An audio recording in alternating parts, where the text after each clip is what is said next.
प्रफुल्ल पटेल को अपनी औकात में रहना चाहिए। विधायक बच्चू कुड़ू प्रहार संगठन। चुनाव प्रचार के दौरान आक्रामक शैली, नेताओं के बिगड़े बोल। महाराष्ट्र के गोंदिया जिले में चुनाव प्रचार जोर शोर से जारी है। इसी बीच नेताओं के बिगड़े बोल भी सुनाई दे रहे हैं। एक प्रचार सभा के दौरान सांसद प्रफुल्ल पटेल ने कहा था कि हम देखेंगे कि अर्जुनी मोरगांव विधानसभा क्षेत्र के एनसीपी अजीत पवार गुट के बागी विधायक मनोहर चंद्रिकापुरे द्वारा किए गए विकास कार्यों का बिल कैसे पारित करते हैं। वहीं विधायक मनोहर चंद्रिकापुरे एनसीपी अजीत गुट से टिकट कटने के बाद बगावत कर प्रहार संगठन की टिकट पर चुनाव लड़ रहे हैं और उनके बेटे डॉक्टर सुगत चंद्रिकापुरे का चुनाव चिन्ह बैट है। महाराष्ट्र के गोंदिया जिले की सड़क अर्जुनी तहसील में प्रहार संगठन की प्रचार सभा थी। तब विधायक बच्चू कुड़ू सभा को संबोधित करने आए। जब उनसे इस संबंध में मीडिया कर्मियों द्वारा पूछा गया तो बच्चू कुड़ू ने कहा कि प्रफुल्ल पटेल को अपनी औकात में रहना चाहिए। हम अपनी औकात में हैं। उन्होंने केंद्रीय मंत्री रहते हुए गोंदिया भंडारा जिले का कितना विकास किया, ये भी उन्हें देखना चाहिए। प्रफुल्ल पटेल धमकी दे रहे हैं तो हम कोई ऐरे गहरे आंडू पांडू थोड़े नहीं हैं। हम भारी पड़ेंगे, ये प्रफुल्ल पटेल को समझना चाहिए। तो जब प्रफुल्ल पटेल से संबंध में पूछा गया तो प्रफुल्ल पटेल ने कहा कि बच्चू कुड़ू उनके जिले से नहीं है, इसलिए उन्हें खुद को देखना चाहिए। तो ये देखना दिलचस्प होगा कि अर्जुनी मोरगांव विधानसभा क्षेत्र में प्रफुल्ल पटेल अजीत गुट से बगावत करने वाले डॉक्टर सुगत चंद्रिकापुरे निर्वाचित होते हैं या प्रफुल्ल पटेल ने जिस भाजपा से आयातित पूर्व मंत्री राजकुमार बडोले को मौका दिया है और वे ही चुनाव जीतने में सफल होते हैं। प्रफुल्ल पटेल असं म्हणत होते की आम्ही बिल थांबू ठेकेदाराचे।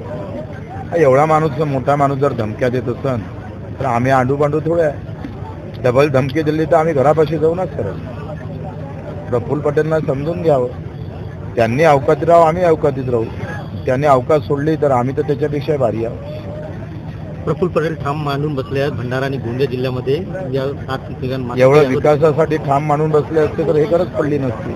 तुम्ही केंद्रीय मंत्री होते, तुमच्याजवळ सत्ता होती, आलटून पलटून सत्ता आली।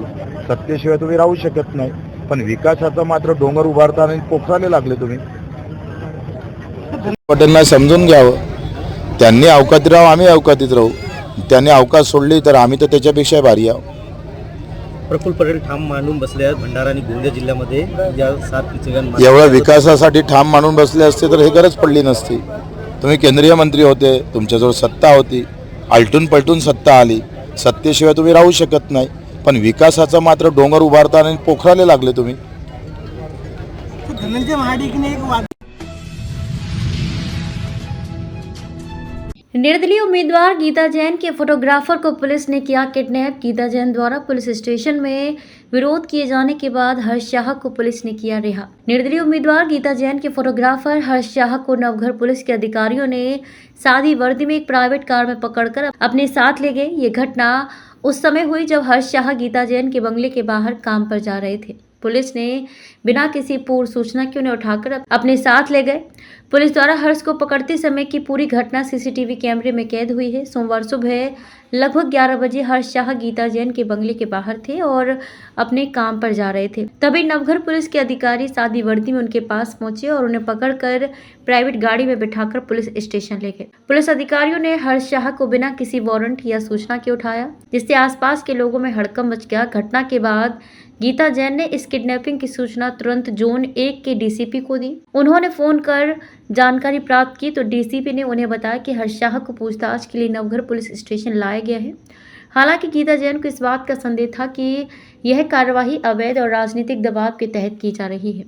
गीता जैन ने नवघर पुलिस स्टेशन के खिलाफ अपना विरोध दर्ज कराया और पुलिस द्वारा उठाए गए इस कदम को लेकर आंदोलन शुरू कर दिया।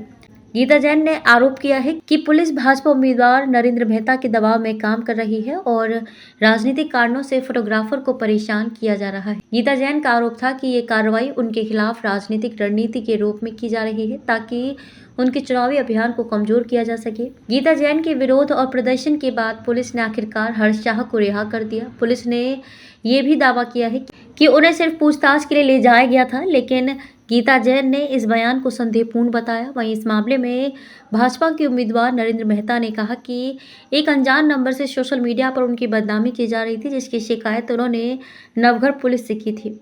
उसी मामले में नवघर पुलिस ने हर्ष शाह को उठाया था। इस बात से ये साबित होता है कि मेरे खिलाफ सोशल मीडिया पर बदनामी करने के पीछे गीता जैन का हाथ है।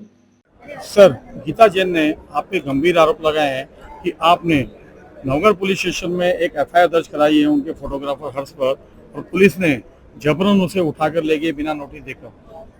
देखिए, गीता जैन जी के जितने टीम है, चाहे वो सोनू यादव हो या फोटोग्राफर, मुझे तो पता भी नहीं उनका फोटोग्राफर का नाम, ये लोग बैक एंड से डमी अकाउंट ओपन करके बोगस सिम कार्ड खरीद के ये सब एक अलग तरह के पोस्ट, बदनाम आपत्तिजनक पोस्ट करे। हमारा काम तो कंप्लेंट करने का है। क्यों हर बार गीता जैन जी का ही नाम आता है इसके पीछे, दूसरे का क्यों नहीं आता है?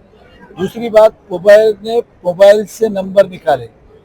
आप भी जानते हो कि आप किसी भी आईडी से खोलो, पुलिस चाहे तो ढूंढ ही लेगी कि भाई ये व्हाट्सएप चल रहा है या नेट कनेक्शन है, कौन सी आईडी से, वो आदमी मिलने वाली है। एक बार आईडी मिल गई तो लोकेशन भी मिलने वाला है। उदाहरण के तौर पे कहता हूँ, हम गीता जैन जी से कहेंगे कि आप, मैं तो अभी तो पता भी नहीं मुझे, लेकिन वो चैलेंज लगा ले कि अगर आपका आदमी दोषी हुआ तो क्या।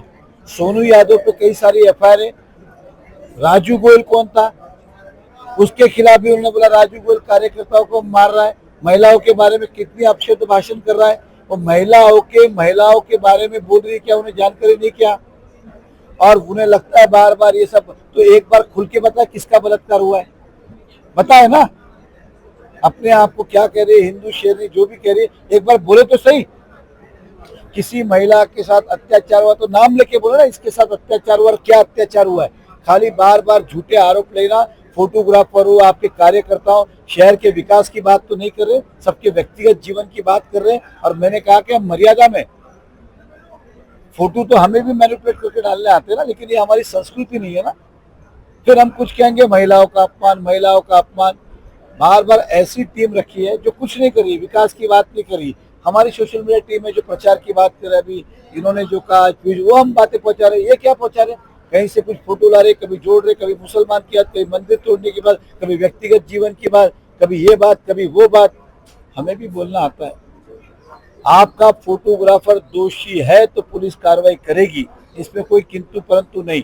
और आप दबाव की बात कर रहे हो, अभी तक तो सरकार में आप ही है ना, आज भी मुख्यमंत्री कौन है, एकनाथ शिंदे जी है, आप भी हो ना।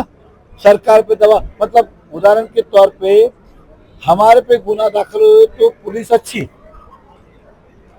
उनके खिलाफ हो तो गलत। टिकट नहीं मिले तो देवेंद्र जी ने गलत किया, टिकट मिलती तो देवेंद्र जी ने अच्छा किया। ये अपनी सुविधाओं के हिसाब से ये उपयोग करते। मैं जनता से कहूंगा ऐसे लोगों से सावधान रहे।